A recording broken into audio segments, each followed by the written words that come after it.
तरफ गुजरात में स्थानिक स्वराजनी चूंटणीओनो माहौल चाले छे, बीजी तरफ दुनिया में अलग अलग देशों में युद्धनी परिस्थिति है। देश की भारतीय जनता पार्टी नरेंद्रभाई मोदी नेतृत्व वाली सरकार तमाम मोर्चे निष्फળ निवड़ी चूकी है અને લોકોમાં ભારોભાર सरकार सामे नाराजगी ने गुस्सो है। एक तरफ प्रजा मोंघवारी थी पीड़ाई रही है, एक तरफ अर्थतंत्र खाड़े जई रह्यु है, एक तरफ रूपियो नबळो पड़ी रह्यो है, विदेश नीति में फेल थई चूक्या है, बेरोजगारी वधी है। और एवा समय में जे अलग अलग राज्यों में चूंटणीओ चाले, ये चूंटणीओ में राजकीय फायदो मेळववा माटे तमाम नीति नियमों ने नेवे मूकी અને રાજકીય એજન્ડા સાથે દેશની પાર્લામેન્ટમાં ભારતીય જનતા પાર્ટીના શાસકો નરેન્દ્રભાઈ મોદીના નેતૃત્વવાળી સરકાર મહિલા અનામત બિલના નામે રાજનીતિ કરવામાં આવે છે। મહિલા અનામતની વાત કરવામાં આવે પણ એમની નીતિ ને નિયતમાં ખોટ છે એ હવે આખો દેશ અને દુનિયા જાણી ગઈ અને ઉલટાનું કોંગ્રેસ પાર્ટી પર આરોપ લગાવવાની વાત કરે। એના માટે આખા દેશમાં પ્રેસ કોન્ફરન્સો, મીડિયા અને બાકીના પ્લેટફોર્મ પર એક એવો માહોલ ઊભો કરવામાં આવે કે જાણે ભારતીય જનતા પાર્ટી મહિલાઓની હિતૈષી છે, હિતરક્ષક છે અને બાકીના વિપક્ષો મહિલા વિરોધી। પણ સાચી હકીકતો જ્યારે આ દેશનો ઇતિહાસ જોઈએ ત્યારે આપણે બધાને મળી શકે કે આ ભારતીય રાષ્ટ્રીય કોંગ્રેસની વિચારધારા કે જેણે કોઈ રાજકીય એજન્ડા સાથે નહીં પણ દેશમાં બધાને સમાનતાનો અધિકાર મળે, સામાજિક રાજકીય રીતે ક્રાંતિ થાય, દેશ આઝાદ થાય એટલા માટે ભારતીય રાષ્ટ્રીય કોંગ્રેસની સ્થાપના થઈ। લાંબી આઝાદીની લડાઈ લડવાનું નેતૃત્વ પણ કોંગ્રેસના નેતૃત્વએ કર્યું। દેશને આઝાદી અપાવવામાં પણ સૌથી મોટો રોલ કોંગ્રેસ પાર્ટીનો રહ્યો કે જ્યારે મહિલા સશક્તિકરણની વાત આવે, नारी सम्मान की बात आवे, महिलाओने भागीदारी बात आवे त्यारे सौथी पहलू जो शुरुआत करी होय तो 1925 में सरोजिनी नायडू जी ने प्रेसिडेंट बनावी अने कांग्रेस पार्टीए महिला सशक्तिकरण, महिला नेतृत्व अने महिलानी भागीदारी शुरुआत करावी। ए पहला पण अनेक एना दाखला छे, एनी बेसंटथी लईने घणा बधा दाखला छे। देश आजाद थया पछी पण जारे जारे शासन आव्युं त्यारे महिला सशक्तिकरण माटे, महिलाओना सन्मान माटेना कायदा कानून लाववामां आव्या। देशना प्रथम महिला वडाप्रधान इंदिरा गांधीनुं नेतृत्व आखी दुनियाए मानवुं पड्युं। प्रथम महिला राष्ट्रपति प्रतिभाताई पाटीलने पण कांग्रेस पार्टीए नेतृत्व सोंप्युं अने साथे साथे ज्यारे स्वर्गस्थ वडाप्रधान राजीव गांधीजीने याद करीए, महिलाओना सशक्तिकरण ने राजकीय सहभागीदारी बात करिए तो राजीव गांधीजीनु विजनरी नेतृत्व हतुं के जेमणे देशनी 50% वस्ती एटले के आधी आबादी महिलाओं, ये महिलाओं घर सारी रीते चलावी सके, कुटुंब परिवार ने व्यवहार सारी रीते चलावी सके, ये महिलाओं वहीवट पण सारी रीते स्थानिक स्वराजनी संस्थाओं में करी सके एवी चौक्कस दृढ़ मान्यता, विचार और विजन साथे राजीवजीना नेतृत्वमां स्थानिक स्वराजनी संस्थाओं में 33% महिला अनामत की शुरुआत थई। हमणां 2020 में देशनी पार्लामेंट में प्रश्न पूछवामां आव्यो कि आ महिला अनामत के कारणे केटली महिलाओए स्थानिक स्वराजनी संस्थाओं में तक मळी तो 15 लाख करता वधारे महिलाओने स्थानिक स्वराजनी संस्थाओं में आ 33% आवाथी शुरुआतथी एनुं नेतृत्व लेवानो प्रस्थापित करवानो मौको मळ्यो। आजे पण आपणे धीमे धीमे 33% थी વધતા વધતા गुजरात सहित अनेक राज्यों में 50% महिला अनामत આજે ગ્રામ પંચાયત હોય, તાલુકા પંચાયત હોય, જિલ્લા પંચાયત હોય, નગરપાલિકા હોય કે કોર્પોરેશન હોય, આ બધી જગ્યાએ મહિલા અનામતનો વિચાર અને એના માટેનો દ્રઢ નિર્ધાર જો કોઈએ કર્યો હોય તો રાજીવજીના નેતૃત્વમાં કોંગ્રેસ પાર્ટીએ કર્યો। સાથે સાથે આજે મહિલા બિલની વાત કરવામાં આવે છે। મહિલા ને વિધાનસભા લોકસભામાં પણ અનામત મળવી જોઈએ એ વિચાર એ વાત કોંગ્રેસની યુપીએ સરકારથી શરૂઆત કરવામાં આવી.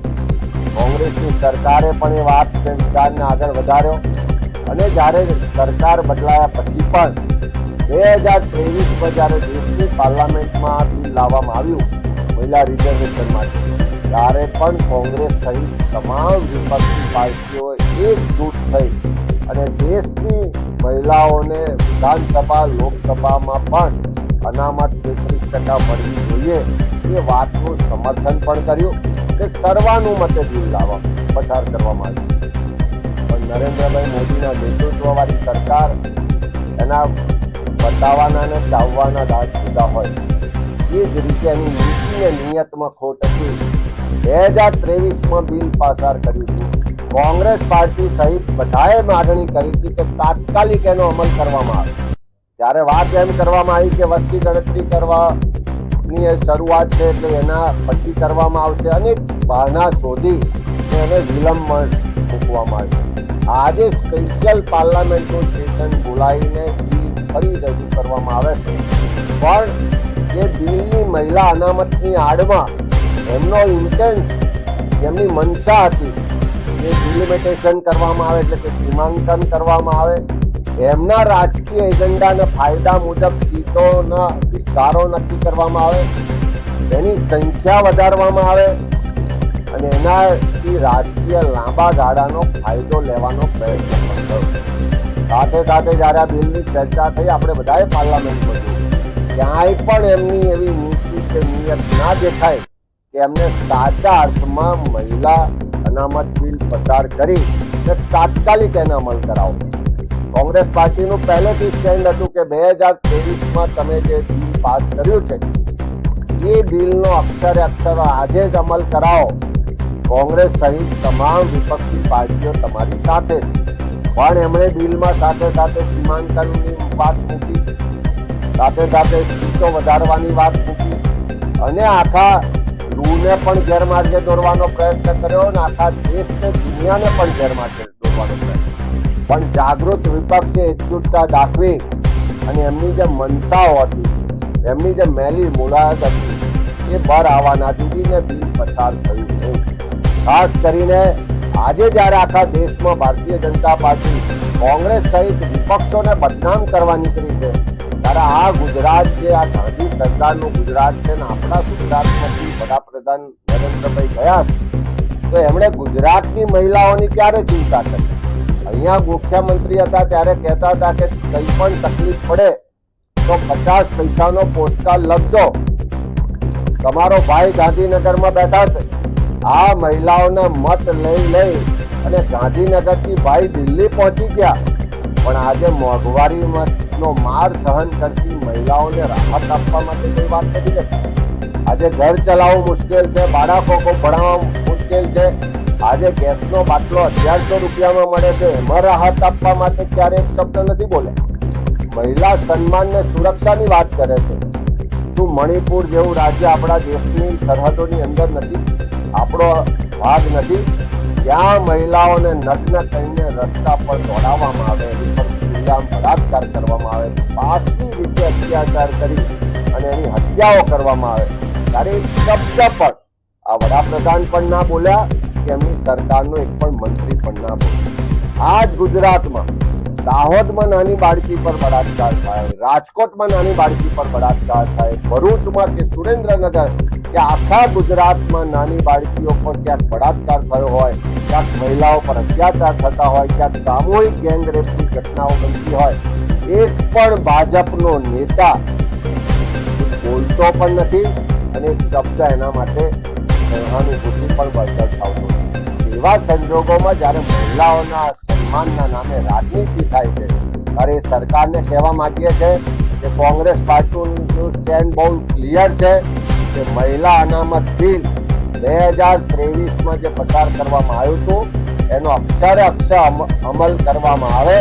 કોંગ્રેસ સહિત તમામ વિપક્ષી પાર્ટીઓ આખો દેશ તમારી સાથે, અને ખાસ કરીને જે સમાજના પીડિત શોષિત વર્ગના, ગરીબ વર્ગના, SC ST OBC વર્ગની મહિલાઓને પણ યોગ્ય પ્રતિનિધિત્વ મળે એટલે મહિલા અનામત જે 33% નક્કી કરવામાં આવી છે એમાં પણ SC ST OBC સમાજની મહિલાઓ માટે આરક્ષણની માંગ સાથે કોંગ્રેસ પાર્ટીએ બહુ સ્પષ્ટ શબ્દોમાં કીધું છે કે તમે ડિલિમિટેશન કરીને સીટો વધારીને રાજકીય લાભ લેવાના એજન્ડા સાથે આ બિલ લાવવામાં આવ્યું એનો વિરોધ થયો છે, એની સામે મતદાન થયું છે.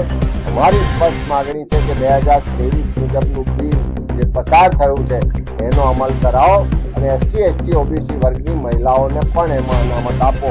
એ માંગણી સાથે જે હકીકતો ખોટી રીતે રજૂ કરવામાં આવે છે, રાજકીય એજન્ડા સાથે રજૂ કરવામાં આવે છે, પોતાના રાજકીય ફાયદા માટે બીજા રાજ્યોમાં ચૂંટણીઓ છે એમાં મત મેળવવા માટે આ મહિલા અનામત બિલના નામે રાજનીતિ કરવામાં આવે છે, એ આખી દેશ અને દુનિયાની મહિલાઓ પણ ઓળખી ગઈ છે કે અમને છેતરવા માટેનો આ પ્રયત્ન છે. ચૂંટણીઓમાં પણ મહિલાઓ જવાબ આપશે અને આવનારા સમયમાં એના માટેની જે લડાઈ લડવાની થાય મહિલાઓના સન્માન માટે, મહિલાઓના પ્રતિનિધિત્વ માટે, મહિલાઓની હિસ્સેદારી માટે અમારું નેતૃત્વ હંમેશા એના માટે પહેલા પણ કમિટેડ હતું, આજે પણ કમિટેડ છે ને આવનારા દિવસોમાં પણ કમિટમેન્ટ સાથે મહિલાઓને એનો હિસ્સો પણ અપાવીશું, એનું સન્માન પણ અપાવીશું અને એને અધિકાર પણ અપાવીશું.